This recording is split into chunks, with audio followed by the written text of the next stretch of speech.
Voilà, gloire à Dieu. Alors je vous invite à ouvrir la parole de Dieu dans le livre de la Genèse, au chapitre 12. La dernière fois, nous avions parlé d'Abraham, la demande de Dieu à Abraham, et l'accent a été mis notamment sur le sacrifice, l'Holocauste. Je voudrais continuer notre message sur la personne d'Abraham. Donc nous lirons au chapitre 12 à partir du verset 1er jusqu'au verset 9. Et je bénis le Seigneur parce que tout à l'heure nous avons eu un don spirituel qui va justement dans le sens de la méditation de ce matin, qui nous invitait bien sûr à ne pas entrer dans l'esprit de ce monde, mais au contraire à sortir. Et donc le sujet de ce matin, je l'ai intitulé tout simplement « L'appel d'Abraham ». Genèse 12, verset 1er. L'Éternel dit à Abraham, « Va-t'en de ton pays, de ta patrie, et de la maison de ton père, dans le pays que je te montrerai. Je ferai de toi une grande nation, et je te bénirai. Je rendrai ton nom grand, et tu seras une source de bénédiction. Je bénirai ceux qui te béniront, et je maudirai ceux qui te maudiront, et toutes les familles de la terre seront bénies en toi. » Abraham partit comme l'Éternel le lui avait dit, et Lot partit avec lui. Abraham était âgé de 75 ans lorsqu'il sortit de Charan. Ils partirent pour aller dans le pays de Canaan, et ils arrivèrent au pays de Canaan. Abraham parcourut le pays jusqu'au lieu nommé Sichem, jusqu'aux chênes de Morée. Les Cananéens étaient alors dans le pays. L'Éternel apparut à Abraham et dit, « Je donnerai ce pays à ta postérité. » Et Abraham bâtit là un autel à l'Éternel qui lui était apparu. Il se transporta de là vers la montagne à l'orient de Béthel, et il dressa ses tentes, ayant Béthel à l'occident et Haï à l'orient. Il bâtit encore là un autel à l'Éternel, et il invoqua le nom de l'Éternel. Abraham continua ses marches et s'avançant vers le midi. Amen. Tous ceux qui sont sauvés en croyant à l'œuvre bénie de Jésus-Christ ont été premièrement appelés par Dieu. Comme Abraham, le verset 1er, il est dit, l'Éternel dit à Abraham. Il y a de la part du Seigneur un appel à un homme, un appel pour sortir d'un lieu pour aller à un autre lieu. Mais vous remarquerez que tout d'abord, Abraham reçoit une parole. Dieu lui dit. Mais il n'est pas dit que le Seigneur lui est apparu. Ce sera seulement qu'au verset 7 que Dieu lui apparaît. Mais avant de se révéler, avant de se montrer, Dieu appelle. Nous avons été, un jour ou l'autre, appelés par Dieu à sortir de ce monde. Eh bien, comment ? Eh bien, par une conviction de péché. Une conviction que nous avions besoin d'être lavés, purifiés de notre péché, de sortir de ce monde, de l'esprit de ce monde. Et ce qui est vrai pour Abraham reste vrai aujourd'hui, parce que Dieu ne change pas. Et au travers de l'exemple d'Abraham et bien d'autres, mais ici c'est flagrant, nous voyons que nous avons déjà un appel de Dieu qui est un reflet de ce que sera plus tard l'Évangile. Jésus, quand il entre dans son ministère public, il démarra son ministère ainsi, « Repentez-vous et croyez à la bonne nouvelle, car le royaume de Dieu est proche. » Et le message de l'Évangile reste le même aujourd'hui. Même si cela fait plus de 2000 ans, l'appel de Dieu reste le même. Repentez-vous, car le royaume de Dieu est proche. Et Dieu a ainsi donné quand même une conviction à Abraham. Il n'a pas seulement entendu, mais Abraham lui-même a dû être convaincu de cet appel. Il était obligé de sortir du contexte où il vivait, parce que Dieu avait un projet pour lui, d'abord, un projet, parce qu'au travers d'Abraham, Dieu allait créer un peuple, Israël, mais en même temps, cet appel allait se répandre dans le monde entier. Les nations du monde entier seraient concernées. Abraham, dans le contexte où il vivait, tout d'abord, son père était un marchand d'idoles. Il n'y avait pas la révélation de Dieu. Même Abraham, vous savez, comme vous et moi, il a fallu que Dieu vienne à sa rencontre, lui parle, se révèle, travaille son cœur, son esprit, qu'il ait un bouleversement dans sa vie. Il fallait, comme nous, que Abraham sorte des ténèbres pour passer à la lumière. Donc, le contexte où il était n'était pas favorable à Dieu pour se révéler. Il fallait sortir. Si nous voulons que Dieu se révèle dans nos vies, si nous voulons que le monde, que Dieu se révèle au monde, il faut que le monde change. Que le monde sorte de leur état d'esprit, de rebelle, d'ennemi à Dieu, et qu'il passe des ténèbres à la lumière. Mais pour cela, il faut qu'il se laisse toucher par le message de l'Évangile qui appelle les hommes à se repentir. Jésus lui-même, en parlant du Saint-Esprit, il convaincra le monde de péché. Il ne suffit pas de dire « oh oui, je regrette ». Il faut véritablement une conviction au plus profond de nous-mêmes. Il faut que l'homme pleure sur son péché. Je crains qu'aujourd'hui, dans le christianisme, nous cherchons du monde, on fait des adhérents, mais les hommes et les femmes, les jeunes, ne pleurent plus sur leur péché, parce qu'il n'y a plus de conviction de péché. On ne prêche plus l'évangile tel qu'il devrait l'être. Quand Dieu appelle Abraham, il lui dit « Je t'appelle, tu peux rester comme tu es ». Il lui dit bien « Sors, va-t'en ». Il y a donc, on va dire, il va l'arracher de ses racines. Il n'arrache pas sa personnalité. Abraham reste Abraham. Mais il doit changer de vie. Il doit prendre conscience que maintenant, là où Dieu le conduit, ce n'est plus une vie où on adore les idoles, où on se plaît dans le péché. Tout un changement. Et au travers de cet appel, il y a des promesses que Dieu veut faire à Abraham, mais que nous pouvons aussi voir que cet appel, ces promesses, elles sont pour lui, elles sont pour un peuple, mais elles sont aussi pour les nations. Dieu veut faire de lui une grande nation. Il veut rendre son nom grand. Il sera une source de bénédiction. Qu'en est-il de nos vies? Qu'en est-il de l'Église d'aujourd'hui? Donc Abraham reçoit un appel. On peut appeler aussi une vocation. Individuellement, chaque croyant né de nouveau a reçu ce même appel à une vocation. L'Église a été bâtie, créée par Jésus-Christ avec une vocation.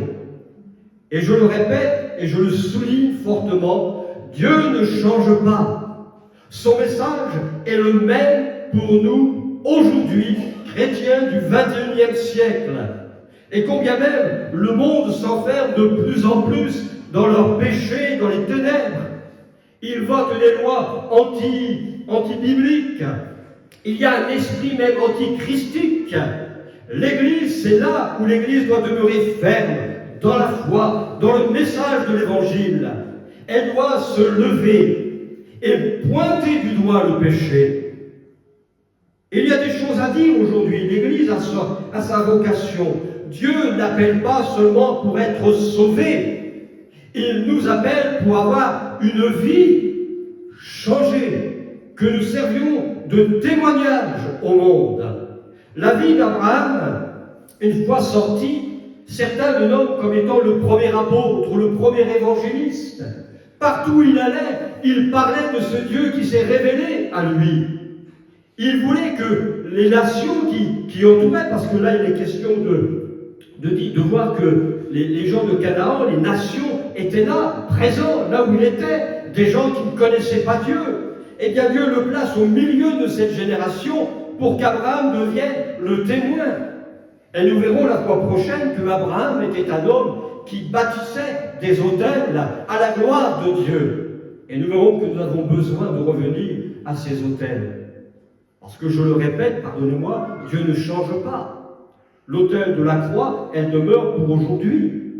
Mais aujourd'hui, est-ce que nous n'avons pas un christianisme qui préfère un message doux ou on ôte la croix, donc le message de repentance? Il nous faut rebâtir l'autel de la croix. Alors nous sommes appelés, nous avons une vocation. Voyons 4 versets qui ont un rapport avec l'appel et la vocation.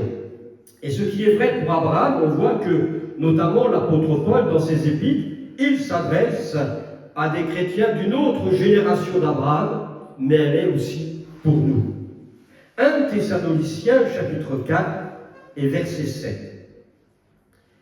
Car Dieu ne nous a pas appelés à l'impureté, mais à la sanctification. Nous sommes appelés, nous avons une vocation.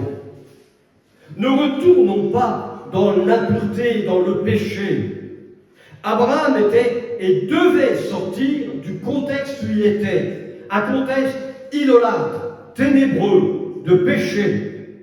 Et son appel était véritablement de sortir de ce contexte et d'entrer dans une vie de sanctification. La sanctification, c'est une œuvre que Dieu fait dans notre vie pour nous rendre chaque jour plus saints, à l'image de Christ. Ah, nous ne sommes pas parfaits. Nous avons besoin de marcher de progrès en progrès. Et la Bible insiste sur un point, c'est que Dieu veut notre sanctification. Il y a de la part du Seigneur une exigence envers celui et celle qui l'appelle. Dieu veut ta sanctification. Il veut ma sanctification. C'est un désir de Dieu. Mais la Bible aussi m'appelle à achever ma sanctification. Si je prends conscience qu'il y a un désir de la part de Dieu de faire une œuvre dans ma vie, laissons-le agir. Et ainsi, avec lui, je deviens collaborateur, je le laisse agir, je le laisse me convaincre de pécher. Et ainsi, je peux répandre mon cœur et mon âme devant lui, parce qu'il lui seul connaît mon cœur et mes reins. Ils sont en profondeur. Et puis la sanctification est importante, parce que sans la sanctification, nul ne peut voir le Seigneur.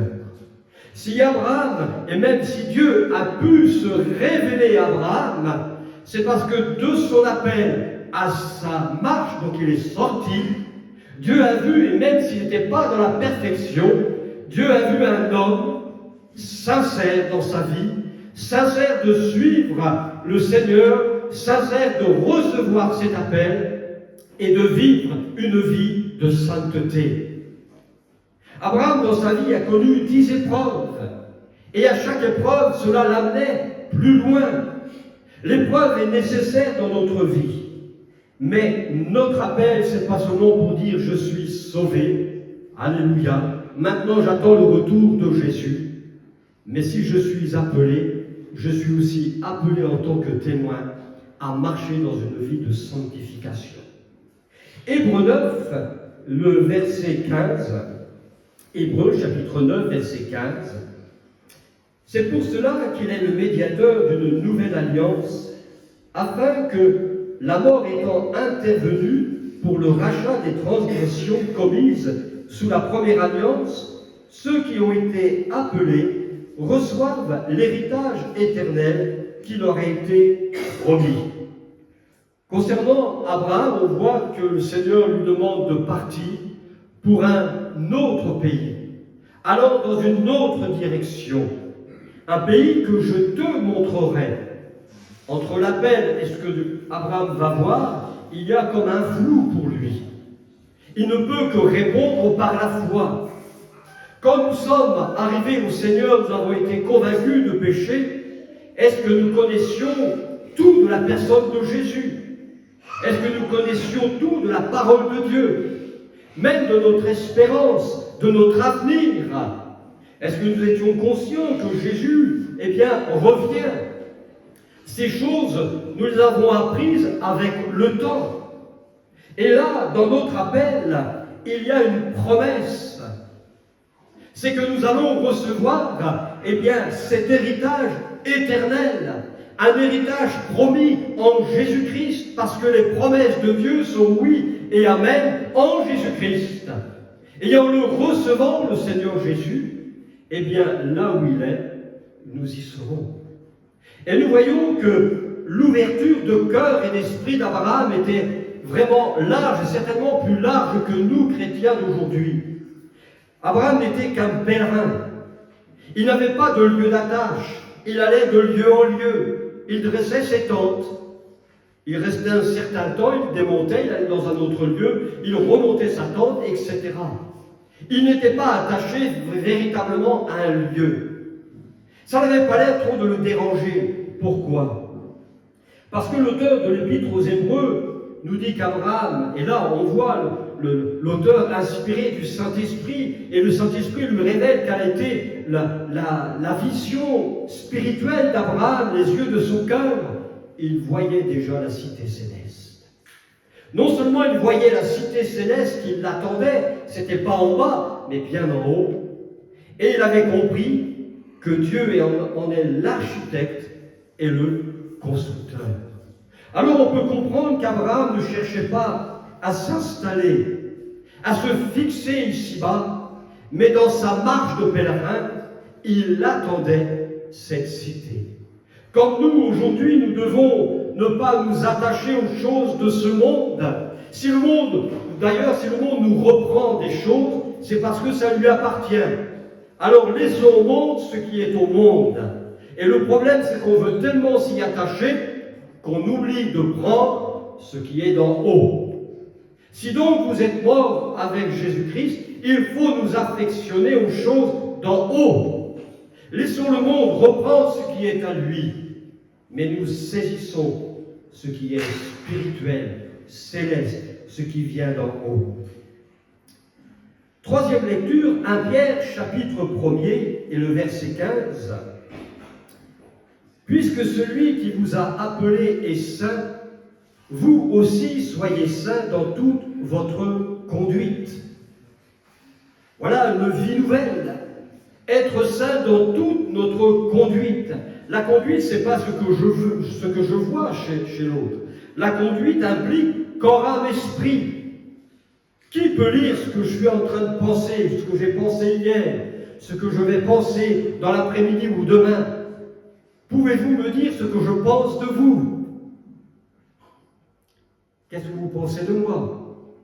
Quelle est ma conduite dans ma maison?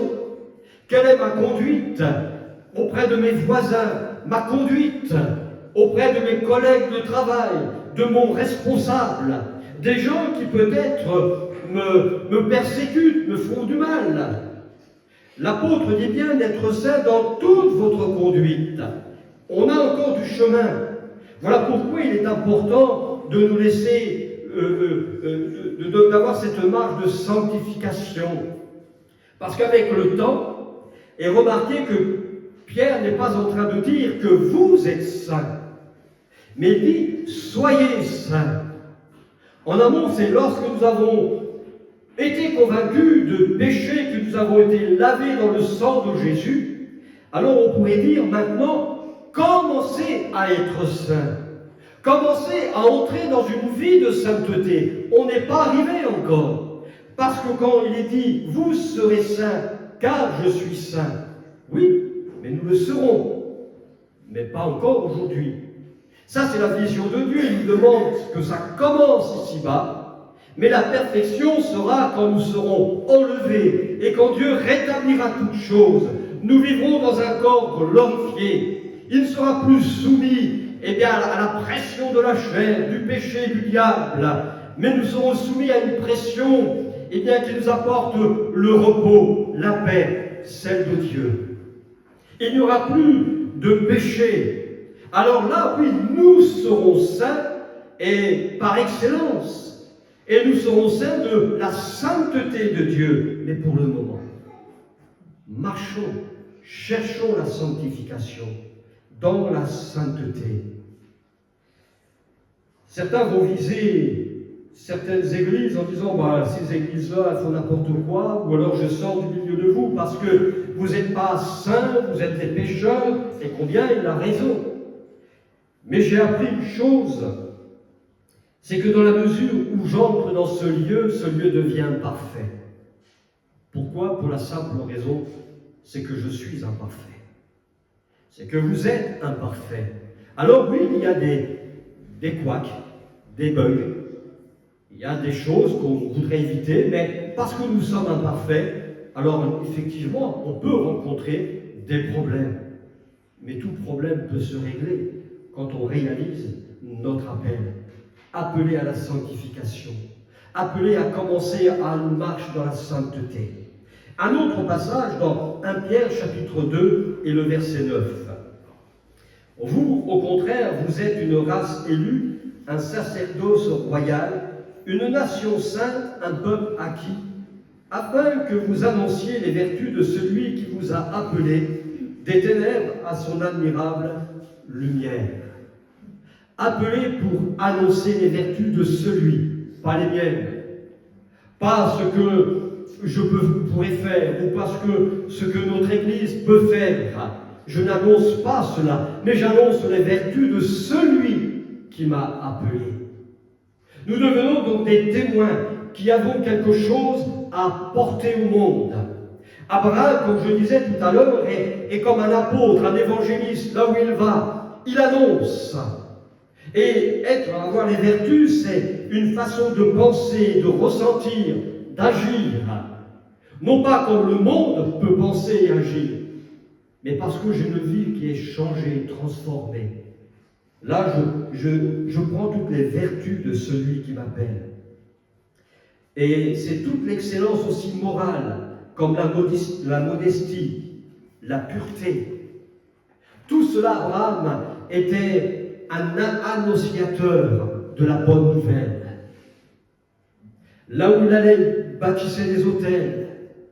Il était un intercédeur, on le voit auprès de Sodome et Gomorrhe. Il prie, il intercède. On voit que c'est un homme de paix. Il ne se met pas en guerre avec son neveu-Lot. Alors, il ne fait pas de compromis, mais il a une parole sage. Il se soumet, il s'humilie, en disant maintenant, normalement c'est moi qui ai le droit de choisir le premier, mais je te le donne ce droit. Donc on voit que c'est un homme qui recherche la paix. Même avec ceux qui sont en guerre avec lui, il fait tout. Et si nous sommes en guerre, on ne peut plus annoncer cette bonne nouvelle de l'Évangile. L'Évangile, au contraire, nous amène à la révélation de Jésus-Christ. Alors que nous étions ennemis, nous devenons pas seulement des fils, mais aussi des amis de Dieu. Et nous sommes porteurs d'une bonne nouvelle. La nouvelle où le monde peut être réconcilié avec Jésus-Christ. Alors sauvé, oui. Appelé, oui. Mais aussi pour annoncer cette bonne nouvelle. Quelle a été la dernière parole de Jésus avant de retourner dans la gloire à son Église? Aller par tout le monde annoncer l'Évangile. Et de faire des disciples. Ce n'est pas pour bâtir des églises, mais de faire des disciples. Annoncer la bonne nouvelle. Alors, il y a une chose, on pourrait se dire, oui, mais enfin, Abraham, on va dire que c'est un juif, et que ça. Non, il sort d'un autre pays. Israël n'existe pas, il est à venir, puisqu'il sortira du sein d'Abraham.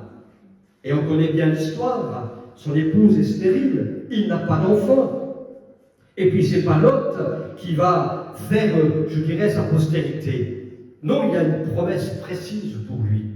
D'ailleurs, Paul, dans l'Épître aux Romains, donc ces hommes qui sont de Rome, ce ne sont pas du tout d'une tribu juive, quelle que soit cette tribu. Mais quand il parle d'Abraham, il parle d'Abraham comme étant, et il dira, notre père Abraham. Abraham, c'est aussi mon père. Père spirituel, peut-être pas dans la chair, parce que je ne suis pas je ne suis pas juif. Mais Abraham est mon père dans la chair, spirituel. C'est le père de la foi. Pour le juif, comme pour le non-juif, quand il est appelé, il n'est pas circoncis. Il le sera plus tard. Ainsi, le mode de vie d'Abraham elle est pour le juif, mais aussi pour le païen. Et nous verrons qu'il y a une trace sur laquelle nous devons le suivre. Nous le verrons tout à l'heure. Alors, tout comme Dieu a appelé Abraham à sortir d'une vie sans Dieu, ainsi comme Abraham, nous sommes véritablement appelés à répondre à l'appel de Dieu à sortir. Ce n'est pas limité à un homme, à un peuple, c'est limité pour tous les hommes. Alors sortons pour vivre et sortir de l'impureté pour être dans la sanctification, pour recevoir l'héritage éternel, être saint comme Dieu est saint et annoncer les vertus de celui qui nous a appelés. Notre appel, notre vocation n'exclut pas la foi. Abraham est nommé le père de la foi. On voit dans Romains au chapitre 4 et le verset 12, lorsque Paul fait son exposé, il parle d'Abraham qui touche la justification, justement, il prend comme exemple Abraham. Et il dira, le père des circoncis, qui ne sont pas seulement circoncis, mais encore qui marchent sur les traces de la foi de notre père Abraham, quand il était incirconcis. Il est question aussi de marcher sur les traces d'Abraham, non pas pour aller jusqu'à la circoncision, ou ce que vous voudrez, la trace qu'Abraham nous a tracée, eh bien, c'est la vie de foi. C'est la marche par la foi et non par la vue. Puisqu'au verset 1er, Dieu lui dit, le pays que je te montrerai. Donc, Abraham ne voyait pas ce pays, mais par la foi, il est sorti.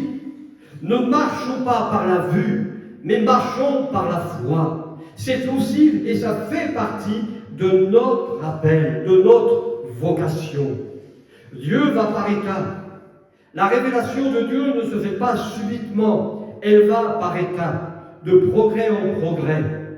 Il a fallu 10 épreuves, vous savez, pour qu'Abraham soit au top. Et nous en sommes encore bien loin, je crois.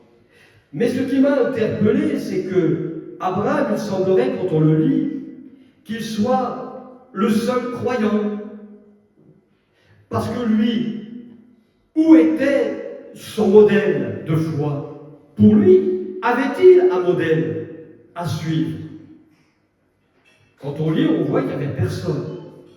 Surtout quand on remet dans le contexte. Il y a, avant le chapitre 12, il y a le chapitre 11. Et entre les deux, il s'est passé quoi? Il y a la génération de la tour de Babel. Cette génération qui s'est rebellée contre Dieu. Quand ils disent, faisons-nous un nom. Ils veulent construire une société sans Dieu, sans foi. C'est donc ni Dieu, ni maître. Et Abraham, et Dieu sort Abraham dans cette génération. Donc il ne peut pas compter sur cette génération pour avoir un modèle de foi. Ni les peuples qui l'entourent, ce sont des gens aussi parfois très méchants. Certaines nations, eh bien, offraient leurs enfants en sacrifice. Alors Dieu, Abraham, vers qui se tournait? On voit bien qu'Abraham reçoit véritablement une visitation, une révélation de Dieu. Et on voit que son cœur est illuminé par cette révélation. Parce que c'est un homme qui ne va pas chercher modèle chez les hommes, mais Dieu le conduit véritablement. Alors pour nous aujourd'hui, qui avons toute la révélation de la Genèse à l'Apocalypse, eh bien, suivons les traces d'Abraham, notre père de la foi. Comme lui, il a marché. Et il nous a ouvert cette porte. Alors ce n'est pas les traces d'une religion avec toutes ces prescriptions, ces traditions, mais c'est bien sur les traces de la foi. Marchons par la foi et non par la vue. Je ne sais pas de quoi sera fait demain, mais préparons-nous et allons et persévérons dans la foi. Parce que Jésus vient bientôt. Et Hébreu, on voit à plusieurs reprises, il est dit, c'est par la foi. C'est par la foi qu'Abraham est bien sorti. C'est pas une lubie. Et pourquoi? Parce qu'il a été en contact avec la parole de Dieu. La foi vient de ce qu'on entend. Et ce qu'on entend vient de la parole de Dieu, d'une parole qui annonce Christ. Alors si nous voulons être des hommes et des femmes de foi, eh bien, recevons sa parole, parce qu'elle va nourrir et fortifier notre foi. Alors on voit par un simple appel que Abraham, il voit sa vie bousculée, parce qu'il passe des ténèbres à la lumière. Imaginez le changement, le chamboulement, toutes ces points de repère disparaissent. Les points de repère que nous avons dans ce monde disparaissent, et nous avons une nouvelle vie. Je pense à Saul de Tarse. Il est sur le chemin de Damas. Quand soudainement Jésus se révèle à lui, il voit Jésus dans la gloire. Il tombe, il en est même aveuglé. Il en est aveugle. Il va se passer quoi?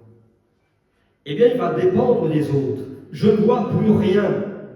Alors, on va devoir le prendre par la main et le conduire. Alors que lui qui était blasphémateur, il était persécuteur, il était plein de haine, il respirait le meurtre et la haine. Imaginez le bonhomme, quand soudainement il ne peut plus rien faire. Il passe de la mort à la vie. Il ne peut faire que confiance à un individu qu'il ne connaît pas, qui peut-être voulait même le persécuter. C'est cet homme-là qui le prend par la main et qui va l'aider. Ainsi en est-il de nous quand nous passons des ténèbres à la lumière. Nous avons besoin parfois au démarrage d'être pris par la main et d'être conduits. Ce n'est pas par la main toute la vie, parce qu'après il faut de la maturité, il faut être capable de lâcher la main et de prendre ses responsabilités. Mais quand on est jeune, comme Paul, on n'est pas exempt. Laissons le Seigneur prendre notre main et de nous montrer le chemin comme il l'a fait pour Abraham. Alors Dieu n'appelle pas seulement pour appeler, mais là aussi des projets pour nous. L'appel de Dieu ne se limite donc pas seulement à un homme, à un peuple, mais aussi à toutes les familles de la terre. Si Dieu s'engage, nous pouvons être certains que son plan va se réaliser. On est appelé individuellement, on a notre vocation qui est certes la même, mais elle va différer en fonction de notre personnalité, de notre conception, etc. Mais c'est pour un même but. Il nous faut marcher dans la même direction. Et Dieu s'engage. Et s'il s'engage, nous pouvons donc avoir cette certitude que le Seigneur réalisera parfaitement et en temps voulu son plan pour nos vies, mais aussi pour le monde. Et cela commence au commencement, mais aussi jusqu'à la fin. Paul dira en Philippiens au chapitre 1er, versets 5 et 6, « Vous prenez part à l'Évangile depuis le premier jour, jusqu'à maintenant, et je suis persuadé que celui qui a commencé en vous cette bonne œuvre la rendra parfaite pour le jour de Jésus-Christ. » Ce que je remarque dans ce verset, on voit des hommes qui un jour ont été appelés par Dieu de passer des ténèbres à la lumière. Et en ce jour-là, ils ont pris part à l'Évangile depuis le premier jour. Et le premier jour où j'ai été convaincu de péché et que j'ai reçu le Seigneur Jésus, alors ça peut remonter à quelques mois, quelques années, voire 50 ans en arrière. La question, c'est qu'en est-il du premier jour jusqu'à aujourd'hui? Qu'en est-il aujourd'hui de l'Évangile pour moi? Qu'est-ce que je fais de l'Évangile aujourd'hui, après les mois et les années de conversion? Vous savez, je suis convaincu qu'à un moment donné où nous buguons, on oublie certains points, les éléments de base de l'Évangile. Il faut y revenir. Gardons ce que nous avons reçu au premier jour. Et avec le temps, bien sûr, de mûrir dans la connaissance. C'est Paul, ou un autre, dans l'Épître aux Hébreux, il fait un reproche justement à ses lecteurs, c'est qu'ils en sont encore au lait, au rudiment élémentaire de la parole de Dieu, c'est-à-dire ils en sont encore Jésus-Christ crucifié, par exemple. Mais ils oublient que l'Évangile, c'est Christ crucifié, mais bien plus, il est ressuscité. Et il est dans la gloire. L'évangile ne s'arrête pas à la crucifixion, sinon nous avons un pauvre évangile. Jésus est vivant. Il est dans la gloire. Et il reviendra dans la gloire. Emmenez son Église. Et le reproche de l'auteur, c'est « mais vous êtes restés rudiments, mûrissez, vous devriez être des maîtres ». Et parfois, nous revenons à des rudiments élémentaires, simples, parce que soit les gens n'écoutent plus la parole de Dieu, ils ne lisent plus la parole de Dieu, ou ne laissent plus le Saint-Esprit renouveler leur intelligence. Alors nous passons des fois à côté des grâces et des bénédictions, et nous avons besoin aussi de grandir en connaissance. Ne restons pas des enfants. Et si les Philippiens avaient mûri, parce qu'au premier jour, jusqu'au moment où ils reçoivent cette lettre, alors pour certains c'était des mois ou des années de conversion, ils n'avaient pas toujours à l'Évangile. Et ils ont gardé le message de l'Évangile. Et Paul avait cette certitude que Dieu, l'œuvre qu'il a commencée dans nos vies au premier jour, il veut l'amener à la perfection. Parce que Jésus vient bientôt et il ne veut qu'aucun ne périsse. Et puis, je te bénirai. Oui, appelé. Et dans le contexte où je suis appelé, je suis sorti, alors je vais pouvoir avoir part aux grâces et aux bénédictions de Dieu. Pas seulement terrestres, mais aussi spirituelles. Oui, Dieu peut nous bénir matériellement, mais ce qu'il nous faut rechercher, c'est avant tout les bénédictions qui sont dans les lieux célestes.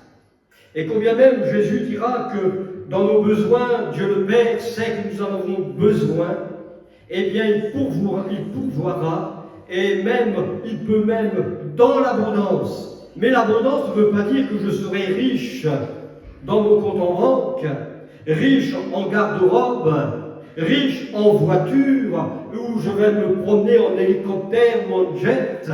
Arrêtons de rêver. Dieu est riche, il est dans une abondance éternelle, inépuisable, mais Dieu veut nous donner le nécessaire pour notre quotidien. Jésus dira, donne-nous notre pain quotidien, ni plus ni moins.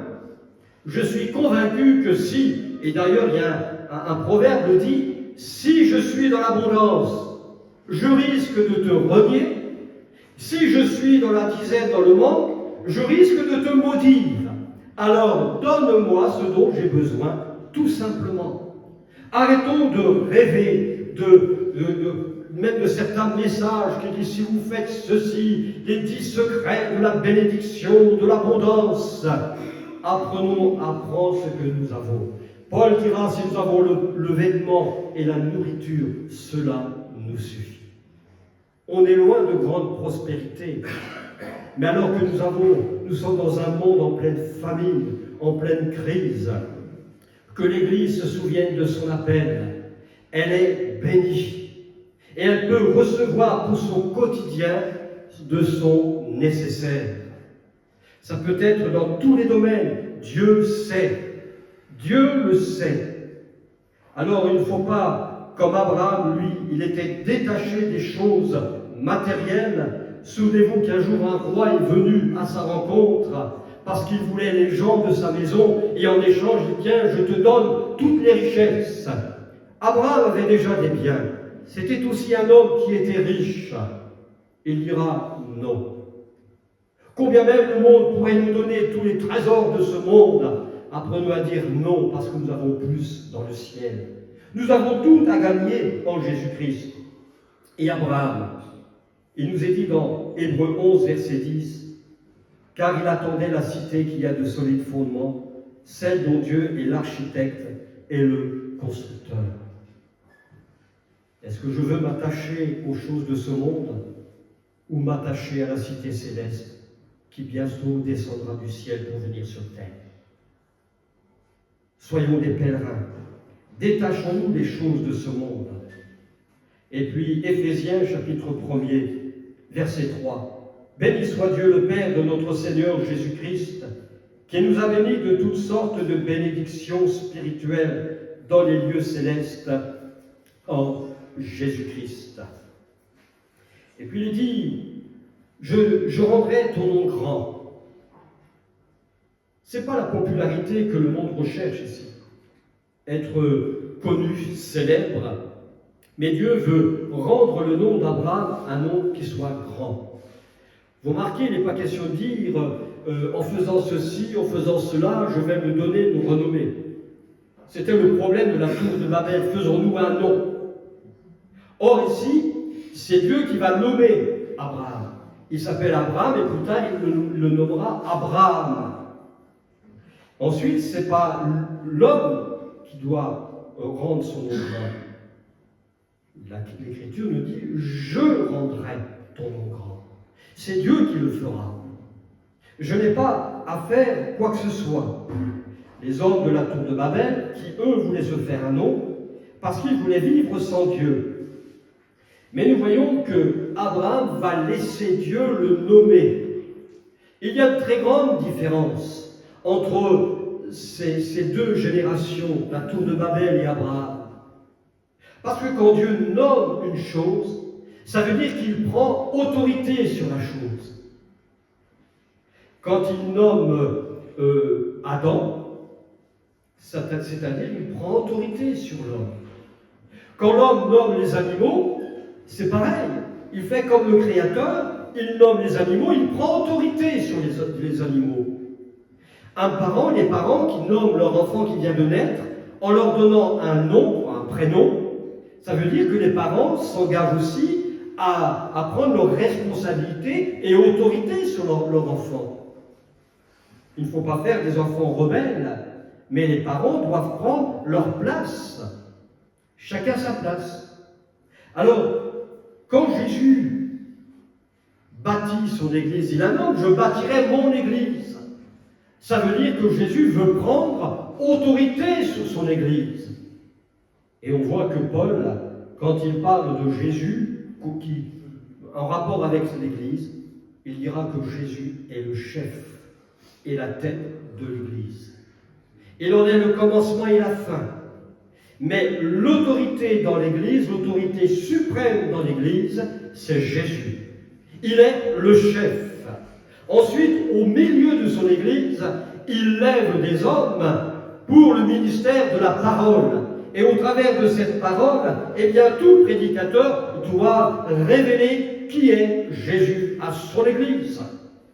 Parce que le ministère de l'Esprit, c'est il prend de ce qui est à Jésus pour communiquer aux croyants et à l'Église.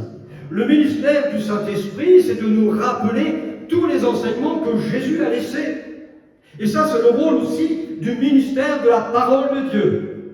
Si vous prenez Éphésiens chapitre 4, lorsque Paul décrit le rôle du ministère de la parole de Dieu, en plein milieu, c'est que le ministère de la parole nous conduit à la connaissance du Fils de Dieu.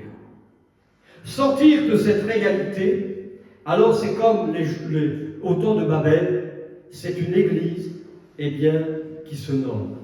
C'est une église qui se fait un nom, qui prend autorité sur elle-même et qui rejette l'autorité de Christ. Ça va loin. D'ailleurs, c'est quoi l'apostasie? C'est une rébellion, un abandon de la saine foi, une rébellion ouverte contre Dieu. C'est ce que nous voyons dans la génération de la tour de Babel.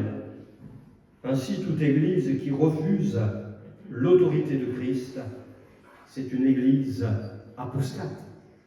Une église qui ne veut plus l'autorité de Dieu.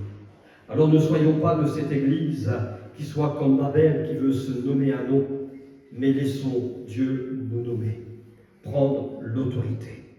Et l'Église, bien sûr, est l'instrument pour révéler Christ et pour que le Seigneur aussi soit glorifié. Le Seigneur, quelque part, s'il nous a laissés ici-bas, il laisse son corps qui est l'Église ici-bas. C'est pour déjà deux raisons, il y en a d'autres, bien sûr, mais deux raisons qui me semblent aussi importantes. C'est Éphésiens chapitre 3, verset 10. C'est que le Seigneur veut que les autorités, les dominations dans les lieux célestes, eh bien, connaissent aujourd'hui, par l'Église, la sagesse infiniment variée de Dieu. le corps de Christ, quand Jésus est le maître, et quand il est le chef, alors les autorités même spirituelles, et je dirais même les autorités ici-bas, les hommes, eh bien, ils doivent être capables de voir la sagesse infiniment variée de Dieu. Et elle ne peut se voir où qu'au travers du corps de Christ. Et au verset 21, toujours dans Ephésiens 3, Paul dit « À lui soit la gloire, où dans l'Église et en Jésus-Christ. » Alors si le nom d'Abraham est grand, si Dieu veut amener une Église grande, une renommée importante dans ce monde, non pas parce que nous sommes des gens forts, non parce qu'il y a Christ avec nous, mais si, imaginez, si le nom d'Abraham est un grand nom, eh bien sachons que dans le ciel, il y a un nom qui est encore bien plus élevé. C'est un nom qui a été donné au-dessus de tout nom. Un nom qui domine toute autorité. Ce nom, c'est Jésus. Dans Acte 4, verset 12, « Il n'y a de salut en aucun autre, car il n'y a sous le ciel aucun autre nom qui ait été donné parmi les hommes, par lequel nous devions être sauvés. » Ne courons pas après des hommes aussi renommés qu'ils soient, parce que derrière ce renom, il y a quelqu'un de plus grand. Dans le ciel. Il est connu dans le ciel, sur terre et sous la terre. Son nom, c'est Jésus. Il est le seul qui peut sauver. Il est le seul qui peut renouveler, guérir. Et c'est celui qui revient bientôt chercher son Église, et non pas ses églises, son Église. L'Église qui veille et qui prie. Une Église qui est debout. Une Église qui revient à l'autel de la croix. C'est cette Église-là qui sera enlevée. Et puis je terminerai avec un dernier point. Eh bien, l'obéissance de la foi. Abraham, oui, il a été appelé, et nous l'avons vu dans l'auteur de l'Épître aux Hébreux, que c'est par la foi qu'Abraham partit, sans savoir où il allait. Alors nous avons été appelés un jour, sans trop savoir ce qui nous arrivait. Eh bien, on revient ici à la marche par la foi. Il ne s'est pas contenté de dire « je crois », mais il a obéi. La foi, ce n'est pas une croyance. Je dois obéir à ce que je crois. Si je crois que Jésus est le Maître, si je crois qu'il est celui qui est saint, je dois vivre par la foi dans cette dimension. Je dois croire en toute l'Écriture.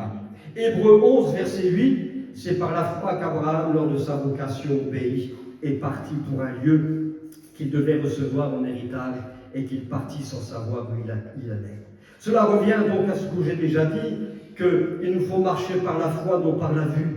Mais c'est aussi le juste vivra par la foi, qui peut être aussi traduit par sa fidélité, non la mienne, mais la fidélité de Dieu. Le juste marchera par la fidélité de Dieu. Il y a tant de choses qui me troublent. Il y a tant de choses que je ne comprends pas dans la parole de Dieu. Mais si par la foi je saisis la fidélité de Dieu, alors ce que Dieu a dit, Dieu accomplira. L'œuvre de Dieu a un commencement, mais elle aura aussi une fin. Et quand on voit l'état de notre monde, cette fin vient bientôt. C'est inévitable que le retour de Jésus est pour bientôt. Quand, je ne sais pas. Et je ne m'amuserai pas à fixer une date. Mais il vient bientôt. L'Église de Jésus-Christ, ce n'est plus le temps de courir après je ne sais quoi, la réputation, ou alors se dire il faut créer de nouvelles églises, on appelle ça un réveil, moi je veux bien, mais l'Écriture ne parle pas d'un réveil mondial. Vous savez, quand Jésus dit, quand le Fils de l'homme reviendra, trouvera-t-il de la foi? Je ne vois pas de réveil ici. Quand l'apôtre Paul dit, eh bien, avant la venue de l'Antéchrist, il faut d'abord qu'il y ait l'apostasie. Il ne parle pas de réveil, loin de là. Mais la véritable Église aujourd'hui, oui, c'est un appel aussi que je ferai à une prise de conscience, eh bien, de revenir à sa parole et de prendre en garde les paroles de Jésus. Veillez et priez, parce que nous ne savons pas quand le Fils de l'homme reviendra. Et vous savez, même si je veille, quand Jésus reviendra, je serai même surpris. Mais veillons et prions. Et je voudrais terminer donc avec un dernier texte en Philippiens au chapitre 3, verset 14. Je cours vers le but pour remporter le prix de la vocation céleste de Dieu en Jésus-Christ. Paul arrive en fin de carrière. Il sent que son temps va venir où il va enfin rencontrer son Seigneur. Voilà pourquoi il dit maintenant, je continue de courir vers le but pour remporter le prix de la vocation céleste de Dieu en Jésus-Christ. Moi, ce qui me surprend ici, c'est ce verbe « je cours », le verbe « courir ». Paul a un certain âge. À son époque, c'était même un vieillard. Et un vieillard dire « je cours ». Aujourd'hui, vous savez, les jeunes, c'est souvent « je suis fatigué, j'ai fait 3 pas, je suis fatigué ». Mais Paul, lui, disait « je cours ». Et il a couru du début jusqu'à la fin. Un homme plein de zèle, un homme qui était, comme on dit, gonflé à bloc, parce qu'il avait une perspective, la vocation céleste. Quand nous réalisons cela, que Jésus vient bientôt, laissons le Saint-Esprit nous préparer à son retour. Laissons le Saint-Esprit nous purifier, nous convaincre, parce que Jésus vient bientôt, et que cela, comme il est pour dire, je cours vers le but. D'ailleurs, le verbe courir ici, c'est courir rapidement pour rattraper une personne. Donc Paul ne courait pas en vain, il courait parce qu'il avait en vue devant lui la personne de Jésus-Christ. Ne perdons pas cette vision que Jésus est devant nous. Il est devant nous.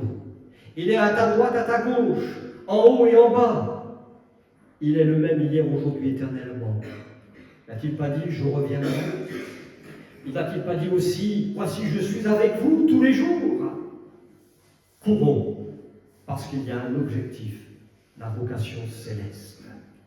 Et comme il dit, c'est une vocation céleste de Dieu en Jésus-Christ. Alors que le Seigneur vraiment nous aide dans notre appel, dans notre vocation, que vraiment le ministère du Saint-Esprit puisse déposer ces quelques paroles dans notre cœur et que nous puissions veiller et prier et de revenir simplement à notre vocation d'être des témoins de Jésus-Christ pour un monde qui se perd. Il y arrivera un temps où nous ne pourrons plus travailler, mais aujourd'hui il fait encore jour, alors que l'Église puisse se lever, que l'Église puisse prier pour les autorités, prier pour la société d'aujourd'hui, prier les uns pour les autres, afin que nous puissions entrer pleinement dans notre vocation. Amen. Prions quelques instants. Seigneur, nous voulons te bénir parce que nous savons que tu es le même. Et ce que tu as été au jour de notre conversion, tu as demeuré fidèle. Tu n'as pas changé. Tu n'as cessé d'appeler, de nous avertir. Tu n'as cessé de nous convaincre de péché. Parce que ton désir, ce n'est pas que nous nous perdions, mais que nous soyons continuellement dans notre appel. Seigneur, merci de nous donner l'intelligence, le discernement des temps que nous vivons. Seigneur, ranime en nous ce zèle de l'Évangile, ce zèle d'être un témoin dans la puissance du Saint-Esprit, des témoins pour nos familles, pour nos voisins, pour nos collègues de travail. Seigneur, redresse ce que nous avons peut-être tordu dans nos raisonnements ou par des traditions. Seigneur, seule ta parole est la vérité. Seule ta parole peut nous sanctifier. Seule ta parole nous révèle Jésus-Christ. Seigneur, merci pour l'œuvre que tu as commencée en nous. Et nous avons cette certitude que ce que tu as commencé, tu l'achèveras et tu l'amèneras à la perfection. Bénis mes frères et sœurs ce matin, accompagne-les cette semaine, de les renouveler, Seigneur, dans leur corps. Seigneur, à toi toute la gloire. Amen. Alléluia.